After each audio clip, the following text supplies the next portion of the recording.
சொந்த ஆവശ്யத்துக்கு இவ்வளவு ரூபா செலவாச்சு நீ சொன்னா நான் நம்ப மாட்டேன். நான் இவ்வளவு ஃபூலா? நான் தான் அந்த பணத்தை பாக்கலன்னு சொன்னேனே. 5000 10,000 பரவாயில்லை, இது லட்சம் ரூபாயாக்கும். அது எங்க போச்சு? உனக்கு தெரியாம அந்த ரூபாய் இந்த வீட்டில் எங்க போச்சு? எனக்கு தெரியாது. அப்படின்னா எனக்கு தெரியும். அப்படின்னா ஏன் என்கிட்ட கேக்குறீங்க? நீ அவனுக்கு கொடுத்திருக்கு. எவனுக்கு? என்ன விளையாடுறியா? எனக்கு ஒண்ணுமே தெரியாது நீ நினைச்சிட்டு இருக்கா? நீ எங்க எல்லாம் போறேன்னு எனக்கு தெரியும். நீ யார் கூட எல்லாம் போறேன்னு எனக்கு தெரியும். ஒரு பொண்டாட்டி செய்யக்கூடிய காரியமாச்சு செஞ்சுட்டு இருக்க. ஒரு கணவன் செய்யக்கூடிய காரியமா நீங்க செய்யறீங்க? ஆமா, நீங்க எனக்கு யாரு? அது இன்னும் உனக்கு தெரியாதா? அதுதான் இன்னை வரைக்கும் எனக்கு புரியாத சமாச்சாரம். மதுரையிலயும் கோயம்புத்தூர்லயும் உங்களுக்கு வெப்பாட்டீங்க இல்ல? நீங்க எதுக்காக அடிக்கடி பாம்பே போறீங்க? அந்த சிவனை குத்தம் சொல்றீங்களே, நேத்து ராத்திரி அந்த சிவன் வீட்டுல தானே நீங்க தூங்குனீங்க. அந்த சோஃபி என்ன உங்களுக்கு பொண்டாட்டியா? கணவன் செய்யக்கூடியதெல்லாம் பொண்டாட்டி செய்யக்கூடாது. நீங்க சொன்னதுடைய அர்த்தம் எனக்கு புரியல. நீ ஒரு பொம்பளை, அதான் நான் சொன்னதுக்கு அர்த்தம். அப்போ ஆம்பளைங்க என்ன வேணாலும் செய்யலாம் இல்லையா? உங்ககிட்ட பேசி ஜெயிக்கிறதுக்கு இல்ல நான் பேசுறது. அவனை பிடிச்ச போலீஸ்ல கொடுப்பேன். யாரு? அவனே, சிவனே. உன்னையும் உன் கள்ள காதலையும் என்ன செய்யணும் எனக்கு தெரியும். போலீஸ கூப்பிடுங்க. இந்த ரூமுக்குள்ள சில புஸ்தகங்கள் இருக்கு, யாருக்குமே தெரியாத சில புஸ்தகங்கள், இன்கம் டாக்ஸ் காரங்களுக்கு தெரியாம கள்ளக்கணக்கு எழுதி வச்சிருக்கிற புஸ்தகங்கள். இதெல்லாம் போலீஸுக்கு தெரிஞ்சா ஜெயிலுக்குள்ள போறது நீங்களா நானான்னு பாக்கலாம். போலீஸ கூப்பிடுங்க. இந்த கணக்கெல்லாம் நீங்க போலீஸ் கிட்ட சொல்ல முடியுமா? நான் சொல்றேன். மட்ராஸ்ல பெரிய வைர வியாபாரி ராமலிங்க செட்டியாருடைய பொண்டாட்டி கதையும் அவங்களுக்கு தெரிய வேண்டாமா? தெரிஞ்சா வெக்கக்கேடு உங்களுக்கா எனக்கா? ஏன் போனை கீழே வச்சுட்டீங்க? தைரியம் இருந்தா போலீஸ கூப்பிடுங்க.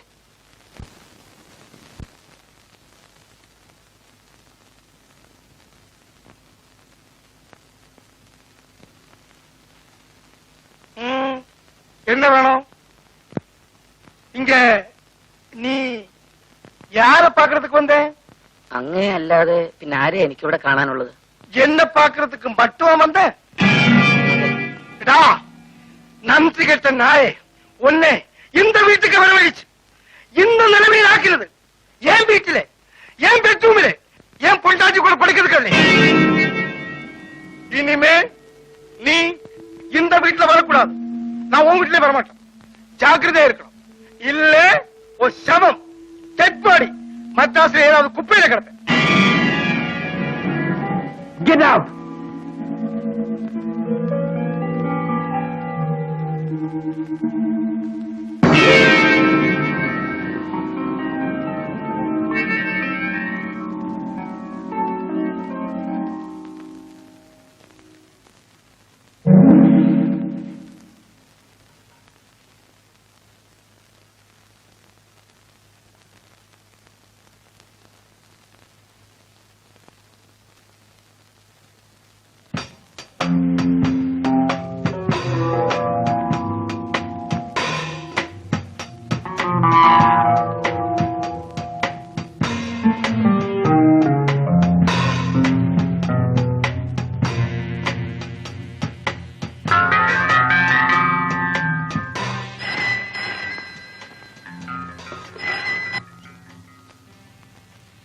ஹலோ,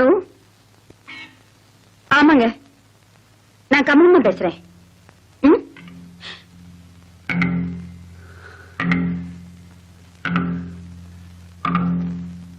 ஆகட்டும், சரி, ஆகட்டும், அப்படியே செய்றேன். சரி.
കമലു, കമലു,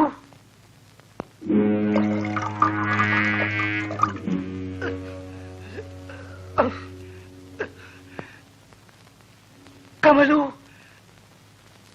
കമലു,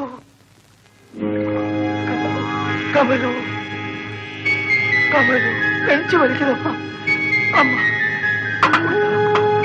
അമ്മ, കമലു.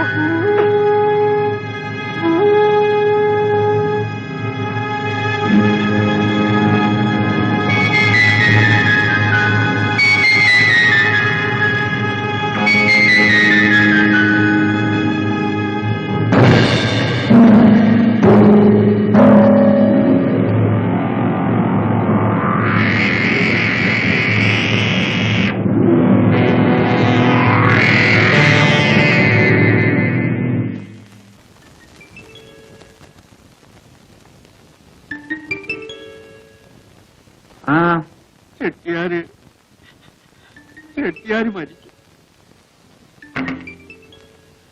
ഓഹോ, ഒരസുഖം ഉണ്ടായിരുന്നില്ല. ഉറങ്ങാൻ വേണ്ടി കിടന്നതാ. അപ്പോ അമ്മ കൊണ്ടുവന്ന് ഒരു ഗ്ലാസ് പാല് കൊടുത്തു. ഉടനെ ക്ഷീണം വർദ്ധിക്കുന്നു എന്ന് പറഞ്ഞു. ഡോക്ടർക്ക് ആള് പോയി. ഡോക്ടർ വരുന്നതിന് മുമ്പ് ചെട്ടിയാര് മരിച്ചു. അപ്പയ്യ എന്തിനാ വിഷമിക്കുന്നത്? എല്ലാരും മരിക്കും. ചെട്ടിയാർ ഒരു വിഡിത്തം കാണിച്ചിട്ടാ മരിച്ചത്. നിങ്ങളെപ്പോലെ കരയാൻ കുറെ ആളുകളെ ഉണ്ടാക്കി വെച്ചു. ഞാൻ മരിച്ചാൽ ആരും കരയില്ല. കാര്യം എന്താണെന്നറിയോ? എനിക്ക് ബന്ധുക്കളില്ല.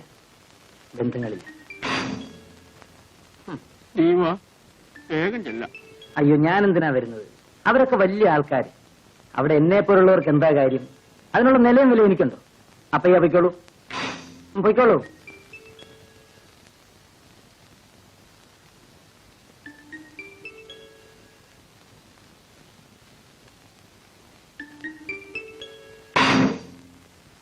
കഷ്ടമായി പോയി ശിവേട്ട. മദ്രാസിൽ നമുക്കുണ്ടായിരുന്ന ഏക ആശ്രയമായിരുന്നു അദ്ദേഹം. ആരെങ്കിലും ആശ്രയിച്ചാണോ നമ്മൾ ജീവിക്കുന്നത്? നമുക്ക് ജീവിക്കണം. അയാൾ അല്ലെങ്കിൽ മറ്റൊരാൾ.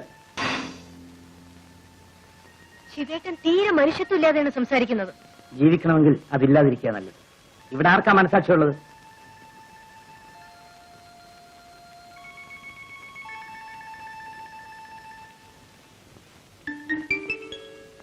ശിവേട്ടൻ അവിടം വരെ ഒന്ന് പോകുന്നില്ലേ?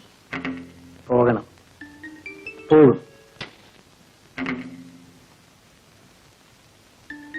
സോഫി, എന്താ ശിവേട്ട? നിന്നോടൊരു കാര്യം പറയാനുണ്ട്. അത് കേൾക്കുമ്പോൾ സോഫി ഞെട്ടരുത്, വിഷമിക്കരുത്, വേദനിക്കരുത്. എനിക്കൊന്നും മനസ്സിലാവുന്നില്ല. നമ്മൾ എവിടെ വെച്ച് കണ്ടുമുട്ടിയെന്ന് എനിക്കറിയാം. എങ്ങനെ ജീവിച്ചു എന്ന് എനിക്കറിയാം. ഇവിടം വരെ എത്തി. രുക്മിണിയിൽ നിന്നാണ് എന്റെ വളർച്ച ആരംഭിച്ചത്. അതിനാക്കം കൂട്ടിയത് നീയാണ്. എനിക്ക് നിന്നോട് നന്ദിയും കടപ്പാടും സ്നേഹവും ഉണ്ടായിരിക്കണമെന്ന് നീ ആശിക്കരുത്. നമ്മൾ ഇവിടെ വെച്ച് പിരിയുകയാണ്. രുക്മിണിയും അന്ന് ഇങ്ങനെയാ വിളിച്ചത്. ചെട്ടിയാര് മരിക്കുന്നതുവരെ നീ എന്റെ കൂടെ ജീവിക്കേണ്ടത് എന്റെ ഒരു ആവശ്യമായിരുന്നു. ശിവേട്ടനിൽ നിന്ന് ഞാനിത് പ്രതീക്ഷിച്ചില്ല. സോഫി, നിനക്കൊന്നും തോന്നരുത്. രുക്മിണിയുടെ വളർച്ച അവസാനിച്ചപ്പോ അവളുമായി ഞാൻ കണക്ക് പറഞ്ഞു പിരിഞ്ഞു. നിന്റെയും വളർച്ച അവസാനിച്ചു. എന്റെ വളർച്ച ആരംഭിച്ചിട്ടേ ഉള്ളൂ. ഇനി നമ്മൾ ഒരുമിച്ച് ജീവിക്കുന്നത് എനിക്കും നിനക്കും ബുദ്ധിമുട്ടായിരിക്കും.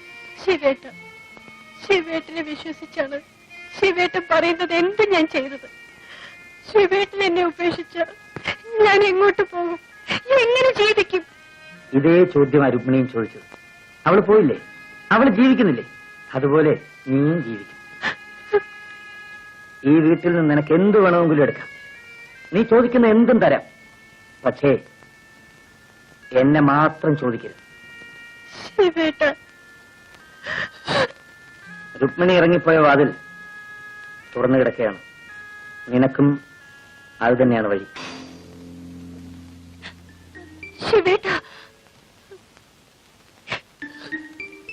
യാത്ര പറയാൻ ഇനി എന്നെ കാണണമെന്നില്ല.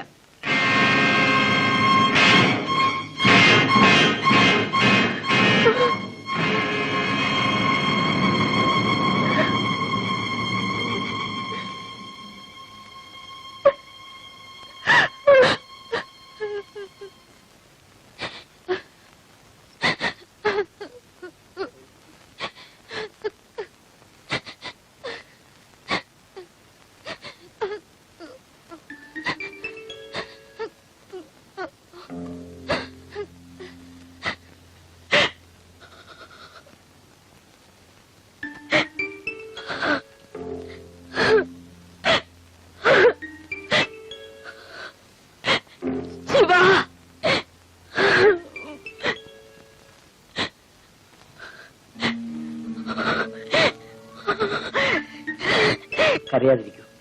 അത് ചെയ്യാതെ നമുക്ക് മറ്റു യാതൊരു മാർഗവും ഇല്ലായിരുന്നു. என்ன இருந்தாலும் அவர் என் கணவர் தானே. அவரை நான் ചെയ്യാൻ പാടില്ലാത്തതാണ്. പക്ഷേ അത് ചെയ്യാതെ നമ്മൾ എന്ത് ചെയ്യും? எனக்கு இனிமே யாரு இருக்காங்க சிவா? இனிமே எனக்கு எல்லாமே நீதானே. ഞാനുണ്ട്. എന്റെ കമലത്തിന് ഞാനുണ്ട്. തീർച്ചയായും നിനക്ക് എന്നെ വിശ്വസിക്കാം.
ഞാൻ ബിസിയാണെന്ന് പറയൂ.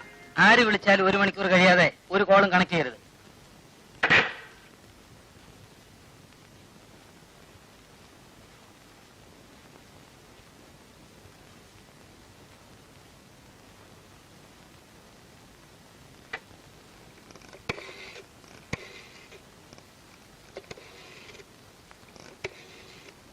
Hello, yes, Shivan here.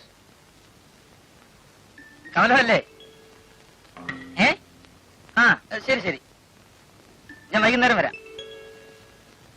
ജോലി കാരണം വരാൻ പറ്റുന്നില്ല Kamalam. Definitely I will come in the evening.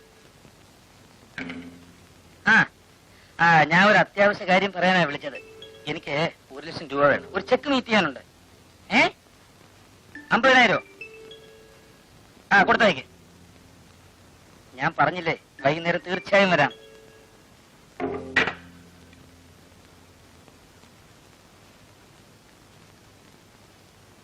എന്നെ കാണാൻ ആര് വന്നാലും വൈകുന്നേരം 4 മണിക്ക് ശേഷം വരാൻ പറയും. അക്കൗണ്ട്സിലെ നാരായണയ്യരോട് എന്നെ വന്ന് കാണാൻ പറയും.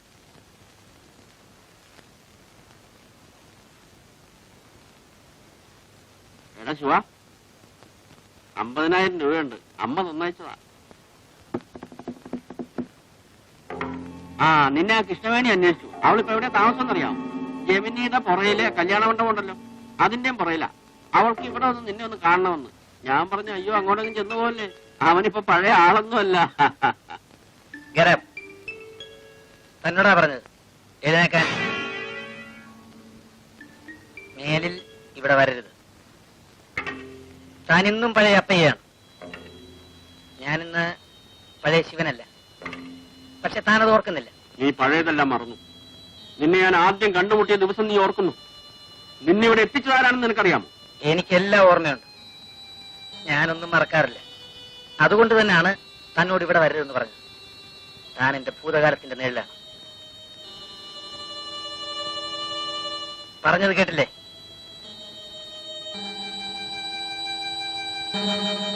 മത്തായി, ഓ സോറി, അപ്പയ്യ, താൻ എന്നെ ഒരുപാട് സഹായിച്ചിട്ടുണ്ട്.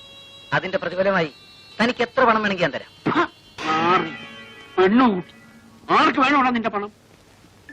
നാളെ ഈ മുഖം എനിക്ക് പരിചയം ഉണ്ടാവില്ല, അതുകൊണ്ട് പറഞ്ഞ നന്ദി കേട്ടവൻ. Get out.